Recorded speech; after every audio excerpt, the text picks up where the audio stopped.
There's a reason why successful people seem to appear out of nowhere. It's because they understand that preparation happens in private while celebration happens in public. While everyone else is talking about what they're going to do, winners are quietly doing what needs to be done. While others are seeking validation for their plans, champions are validating their plans through action. The biggest difference between dreamers and achievers isn't talent, education, or opportunity. It's the ability to work in silence until your success makes noise. Most people have this backwards.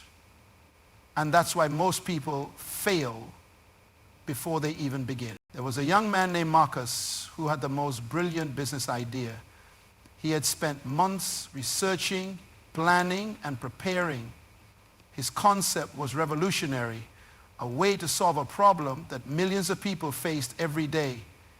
He was so excited about his vision that he couldn't contain himself. At every gathering, every family dinner, every coffee meeting, Marcus would share his idea with anyone who would listen. He felt that by talking about it, he was making it more real, more possible within 6 months. Marcus watched in horror as 3 different companies launched products identical to his original concept, his idea, his vision, his future, all stolen because he couldn't keep his mouth shut. The very people he trusted with his dreams had either stolen them directly or carelessly shared them with others who did.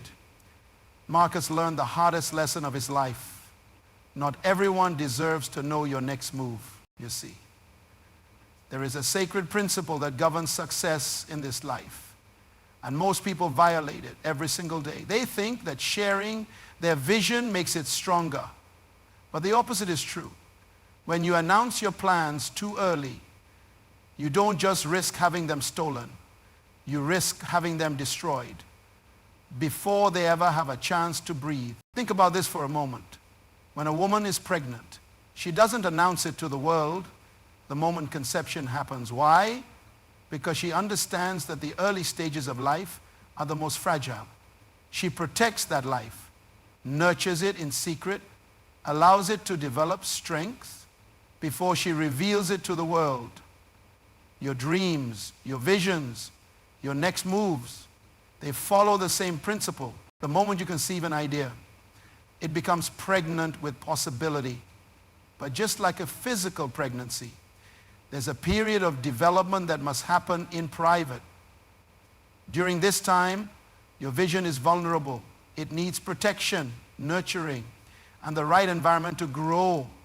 When you expose it too early, you subject it to forces that can kill it before it's strong enough to survive. Most people don't understand this because they've been taught to share everything. They think transparency means telling everyone about every plan, every dream, every goal. But there's a difference between transparency and wisdom. Transparency is about being honest when the time is right. Wisdom is about knowing when that time is. Your next move is sacred. It's a communication between you and the divine intelligence that governs this universe. When you keep it between you and God, you're not being secretive. You're being strategic. You're allowing the divine process to work without interference from people who don't understand your vision, don't share your faith, and don't have your best interests at heart. I want you to understand something profound. Every great achievement in history began in silence. The Wright brothers didn't announce to the world that they were building a flying machine. They worked in their bicycle shop, experimented in private, failed quietly, and succeeded without fanfare. Only when they were ready, when their invention was perfected, did they reveal it to the world. By then, it was too late for anyone to stop them or steal their glory. This principle applies to every area of your life. Your business ideas, your relationship plans, your career moves, your financial strategies. All of these require a period of sacred silence. During this time, you're not idle. You're preparing, planning, building, and strengthening. You're allowing the divine timing to align with your human effort. But here's what happens when you violate this principle. The moment you share your vision with the wrong people, you invite their fears, their limitations, and their negativity into your space. Suddenly, your crystal clear vision becomes clouded with doubt. Your enthusiasm gets dampened by their skepticism. Your faith gets challenged by their unbelief. What was once a sure thing becomes a question mark. Even worse, some people will actively work to sabotage your plans. Not because they're evil, but because your success threatens their comfort zone. When you announce that you're about to level up, you're indirectly highlighting their decision to stay where they are. This makes them uncomfortable. And uncomfortable people do uncomfortable things. The divine intelligence that created you with your specific gifts and talents wants to see you succeed, but it also wants to see you develop wisdom, discretion, and strategic thinking. When you learn to keep your next move between you and God, you're demonstrating that you've matured beyond the need for constant validation and approval. This doesn't mean you should never share your plans with anyone. It means you should be selective about who gets access to your vision. Not everyone has earned the right to know your next move. Not everyone has demonstrated the wisdom to handle your dreams with care. Not everyone has shown they can be trusted with your future. The people who deserve to know your plans are those who have proven themselves through their actions, not their words. They're the ones who have supported you in the past, who have kept your confidences, who have celebrated your successes without jealousy, and who have encouraged you during your failures without judgment. Your next move is not public information. It's classified intelligence that should only be shared with those who have security clearance in your life.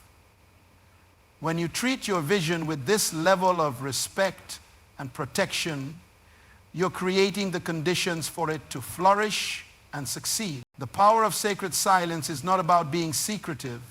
It's about being selective. It's about understanding that your dreams are too valuable to be shared with people who can't appreciate their worth.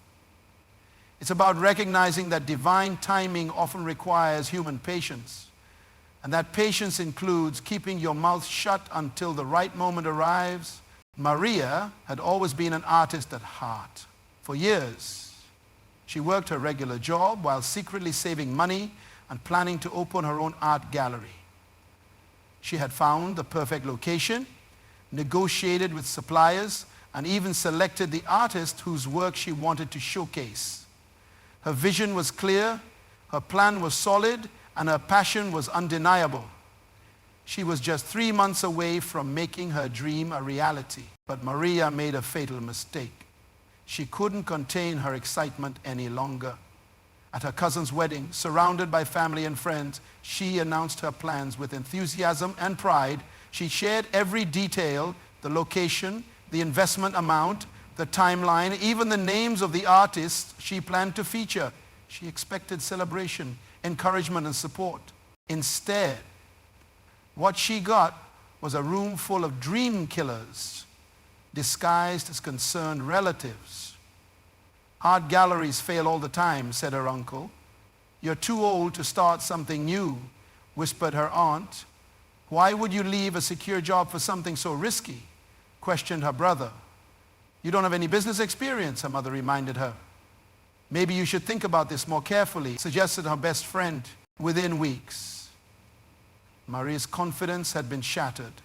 The crystal clear vision she once held had become clouded with doubt. Every day, she found herself questioning decisions she had been certain about. The excitement that once fueled her late-night planning sessions had been replaced by anxiety and fear. 6 months later, Maria was still at her regular job.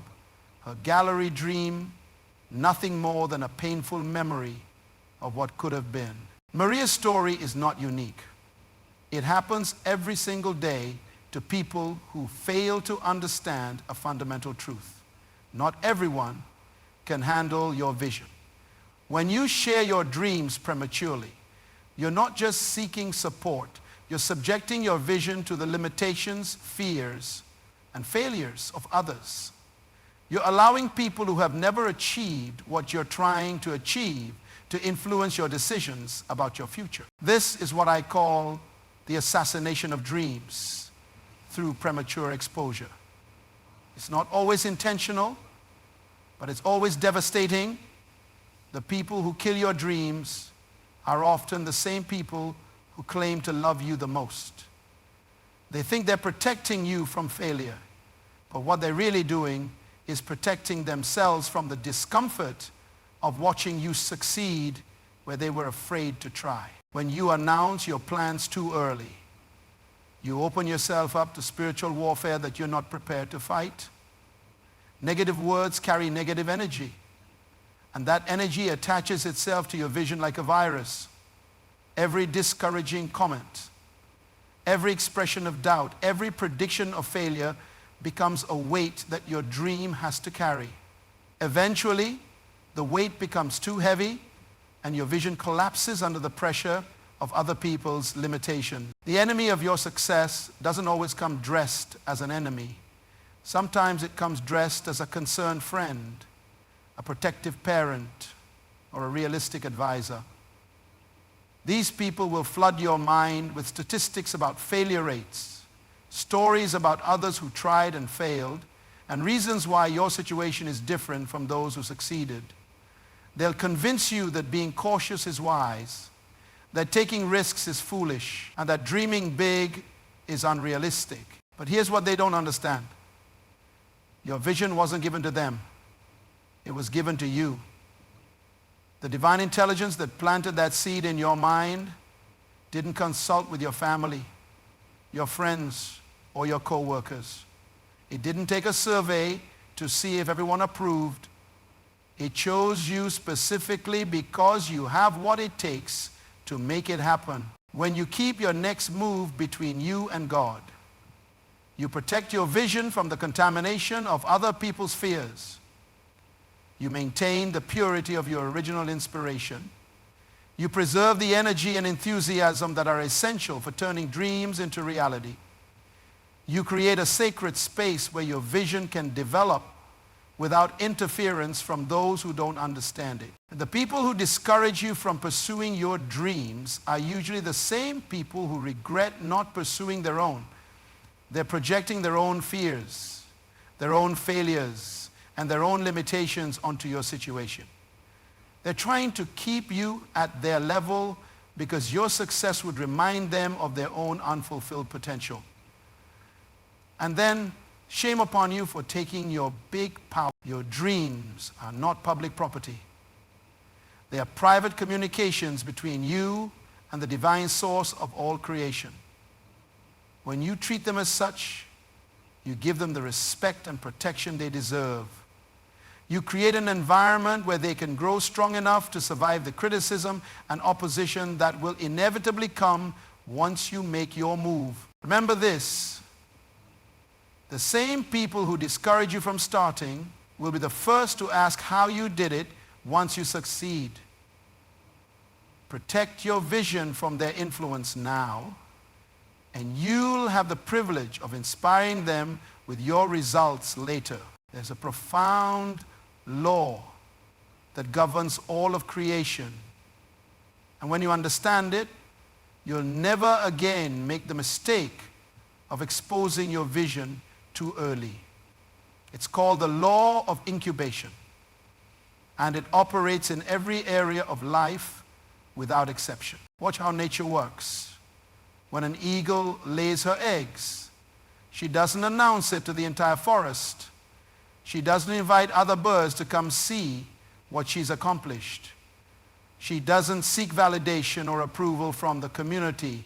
Instead, she finds a high, secure place, builds her nest with care, and then sits on those eggs in complete privacy for weeks. She protects them from the elements. from predators and from any external force that might harm them during this incubation period, something miraculous is happening inside those eggs. Life is developing, strength is building, and potential is being transformed into reality.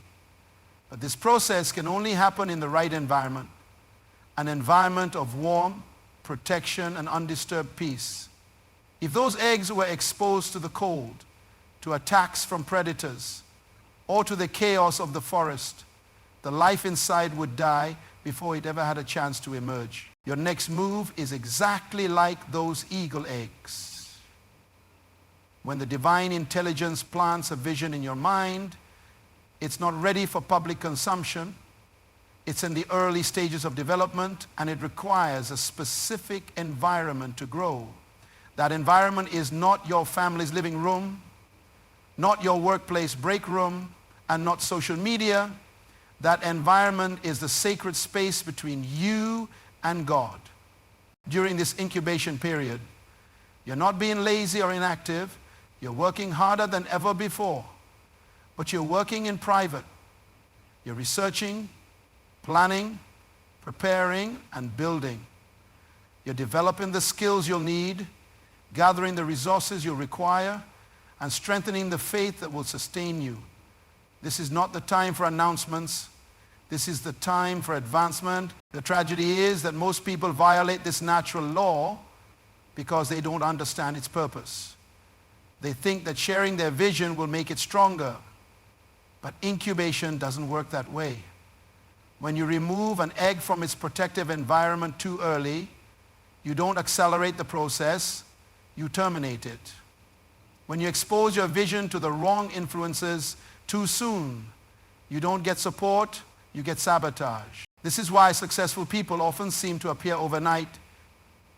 They didn't actually become successful overnight. They just kept their preparation period private. While others were talking about what they were going to do, these individuals were quietly doing what needed to be done. They understood that the incubation period is not about proving yourself to others.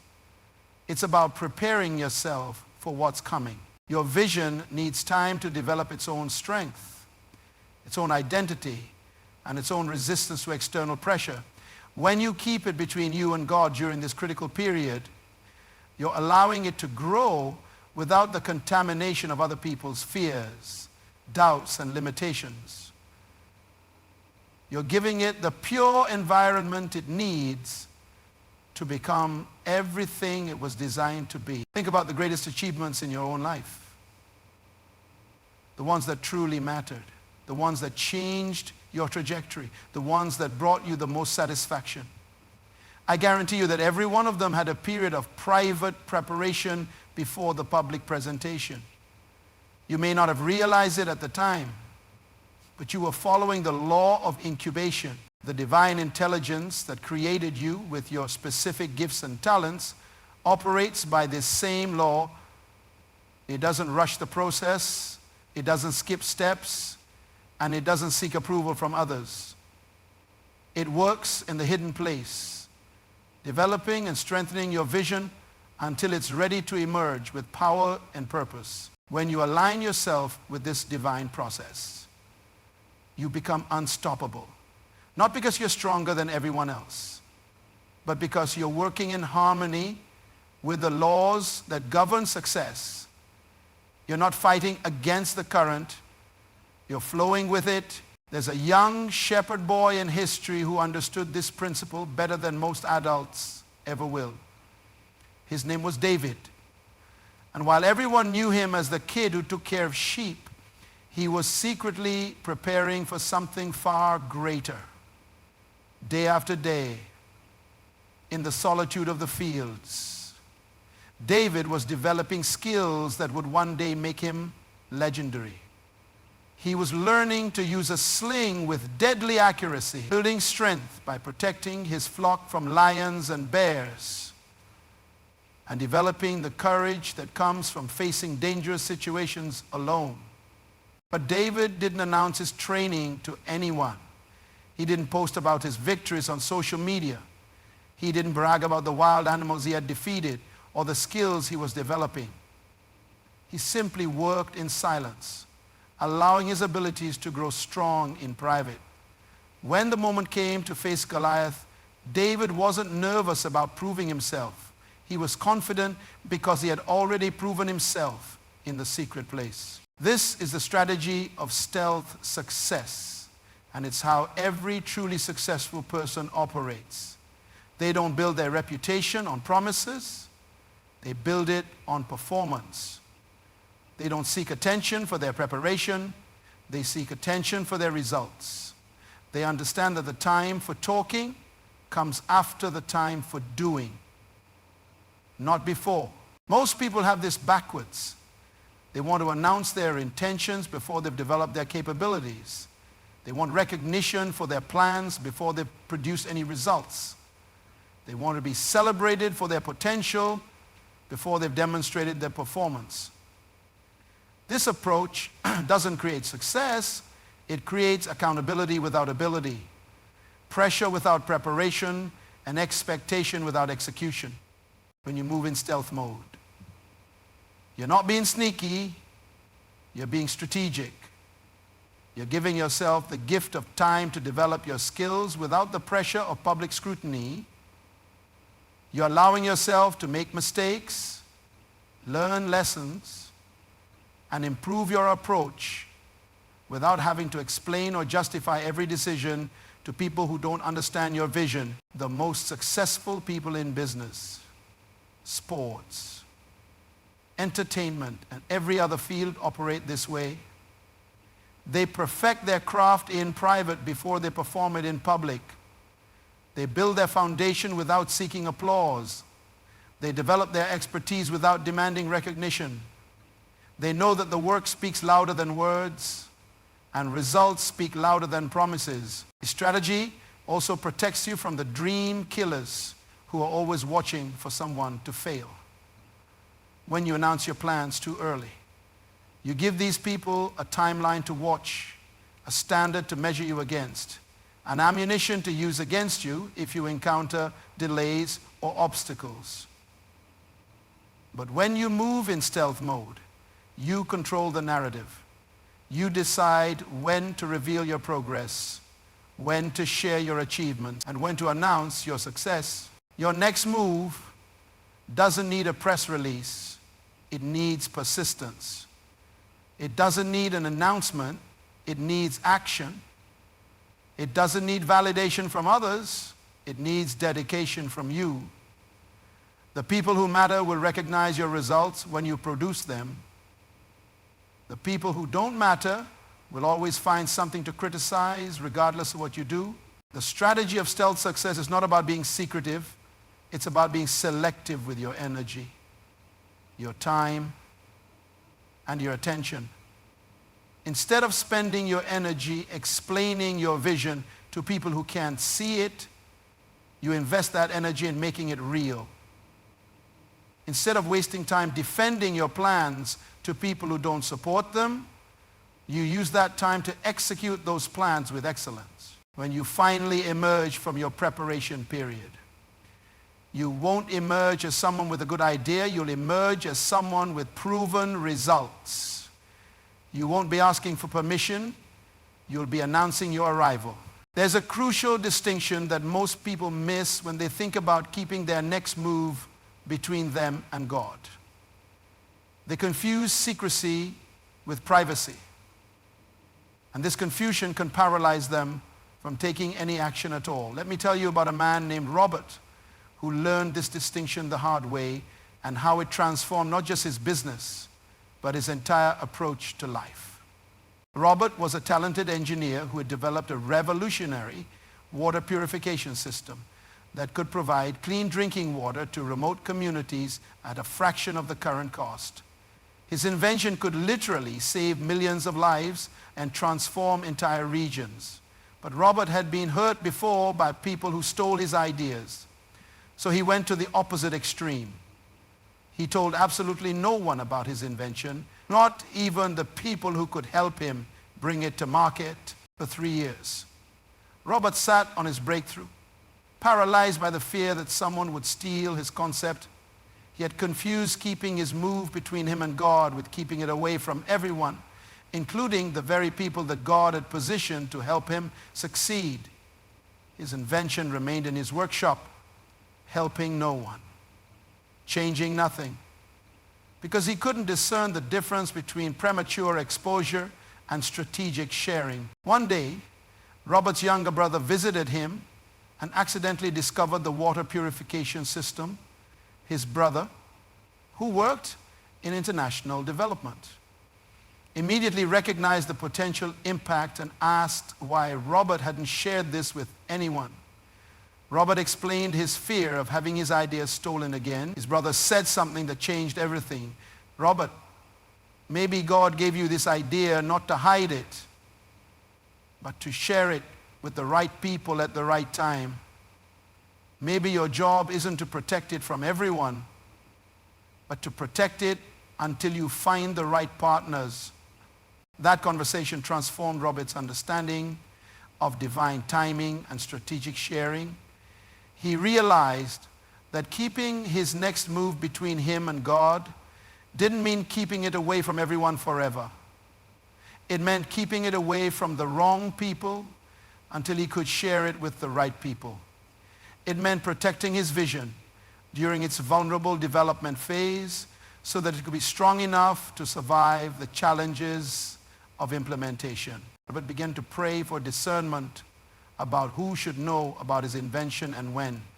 He asked for wisdom to recognize the people who had been prepared to help him succeed. Within 6 months, he had identified a small group of investors who shared his vision for global impact, engineers who could help him scale the technology, and humanitarian organizations who could help him reach the communities that needed it most. Today, Robert's water purification systems are operating in over 40 countries, providing clean water to more than 2 million people. His invention didn't just become successful, it became transformational. But this only happened because Robert learned to move with divine confidence, not human fear. Moving with divine confidence means understanding that God doesn't give you a vision to hide it forever. The divine intelligence that planted that seed in your mind has also prepared people to help you nurture it into reality. Your job is not to protect your vision from everyone. Your job is to protect it until you can share it with the right people at the right time. This requires a different kind of wisdom. You need to learn how to discern who deserves access to your vision and who doesn't. You need to understand the difference between people who will support your dream and people who will sabotage it. You need to recognize when someone is genuinely interested in helping you succeed versus when they're just being nosy or looking for opportunities to discourage you. The right people will earn access to your vision through their actions, not their words. They'll demonstrate their trustworthiness over time. They'll show genuine interest in your success without trying to control your decisions. They'll offer resources, connections, or expertise that can actually help you move forward. They'll respect your timing and your process instead of pressuring you to move faster than you're ready. The wrong people will demand access to your vision without earning it. They'll want to know your plans so they can judge them, critique them, or compete with them. They'll offer opinions without offering assistance. They'll create pressure without providing support. They'll question your timing because they don't understand your process. When you move with divine confidence, you stop seeking validation from people who aren't qualified to validate your vision. You stop explaining your plans to people who can't comprehend them. You stop defending your timeline to people who aren't walking your path. Instead, you focus your energy on the people who can actually help you succeed.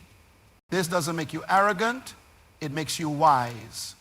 This doesn't make you secretive, it makes you strategic. This doesn't make you antisocial, it makes you selective. You're not rejecting people, you're protecting your purpose. Your next moves is a sacred trust between you and the divine intelligence that created you. When you honor that trust by moving with wisdom, discernment, and divine confidence, you create the conditions for extraordinary success. You align yourself with the forces that want to see you succeed instead of the forces that want to see you fail. The time will come when your vision is ready to be shared more broadly. You'll know when that time arrives because you'll have the confidence that comes from preparation, the wisdom that comes from divine guidance, and the discernment that comes from experience. When that moment comes, you won't be sharing a fragile hope. You'll be sharing a proven reality. Until then, keep your next move between you and God. Trust the process, honor the timing, and move with the confidence that comes from knowing you're working in partnership with the divine intelligence that wants to see you succeed. Your vision is not just a dream, it's a divine assignment. Treat it with the respect it deserves and watch as it transforms not just your life, but the lives of everyone it's designed to impact. The world is waiting for what you have to offer, but it's not waiting for your announcement, it's waiting for your arrival. Make your move when you're ready, not when others think you should be ready. Trust God's timing. Trust your preparation and trust the divine confidence that comes from knowing you're exactly where you're supposed to be